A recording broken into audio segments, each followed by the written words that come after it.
ایک صحابی حضرت سعید بن عامر ہیں، حضرت عمر فاروق رضی اللہ تعالیٰ عنہ نے حضرت سعید بن عامر رضی اللہ تعالیٰ عنہ کو گورنر بنانا چاہتا حمص کا. انہوں نے کہا میں نہیں بنتا.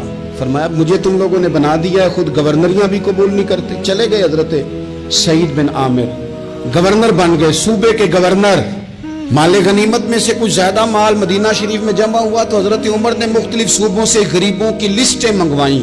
حضرت سعید بن عامر کے صوبے کے کچھ خاص لوگوں کو آپ نے لکھا کہ تمہارے صوبے میں جو غریب ہیں ان کی لسٹیں بھیجو. تو جب لسٹ آئی تو اس میں پہلا نام حضرت سعید بن عامر کا بھی تھا.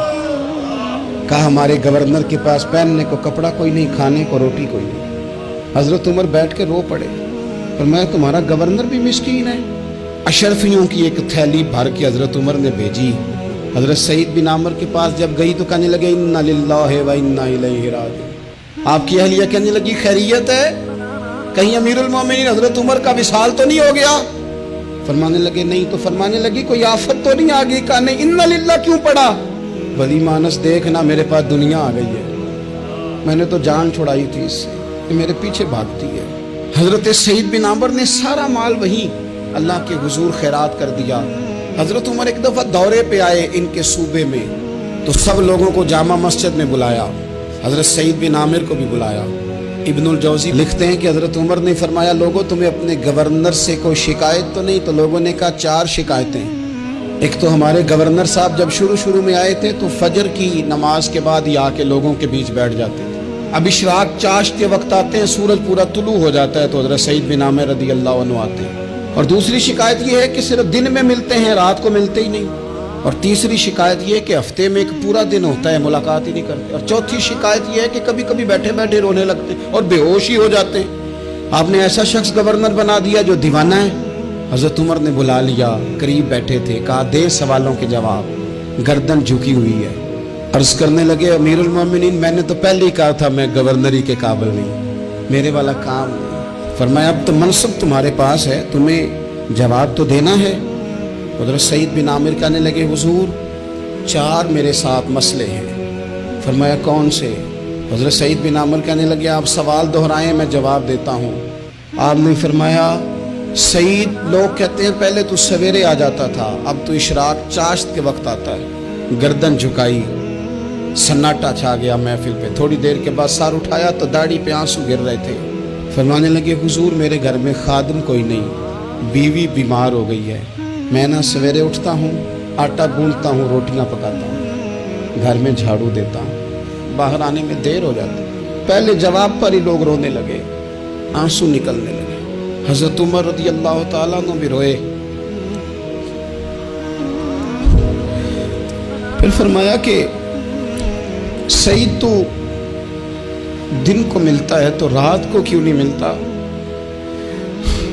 اپنی داڑھی پکڑ لی.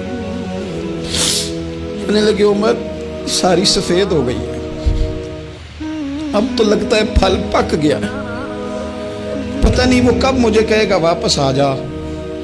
میں نے نہ دن مخلوق کے لیے رکھا ہے، رات اپنے رب کے لیے رکھی ہوئی ہے، مجھے تکلیف نہ دی جائے. گورنر کی بات کر رہا ہوں. پھر کہا سعید یار ہفتے میں ایک دن ملتے کیوں نہیں؟ کہنے لگے عمر یہ میرے رب کے ساتھ پردہ ہے، اسے نہ کھولا جائے. میرا پردہ ہے نا، میں نے اپنے رب کے ساتھ اپنے پردے رکھے ہوئے ہیں. فرمایا نہیں آپ بتائیں. حضرت سعید بن عامر کہنے لگے غریب ہوں، ایک کی جوڑا میرے پاس ہے، میں غریب ہوں. میرے جیسے لوگ ان کے پاس درجنوں جوڑے ہیں اور اس کے باوجود ان کی زبانوں پر شکر اس طرح نہیں آتا جیسے آنا چاہیے. میں نے کہا نا کہ میری اجرت میری محنت سے زیادہ کیوں ہے؟ میرے محسن تیرے احسان سے ڈر لگتا ہے. حضرت سعید بن عامر کہنے لگے ایک جوڑا ہے، ہفتے میں ایک دن دھو کے خشک ہونے کو ڈال لیتا ہوں، پھر بیوی کے کپڑے پہن کے بیٹھا رہتا ہوں. کس طرح گھر سے باہر نکلوں؟ میرا پردہ تھا، میں اپنی غریبیاں لوگوں کے سامنے نہیں رکھنا چاہتا. میں جانوں میرا رب جانے، میں راضی ہوں نا اس کی رضا پہ.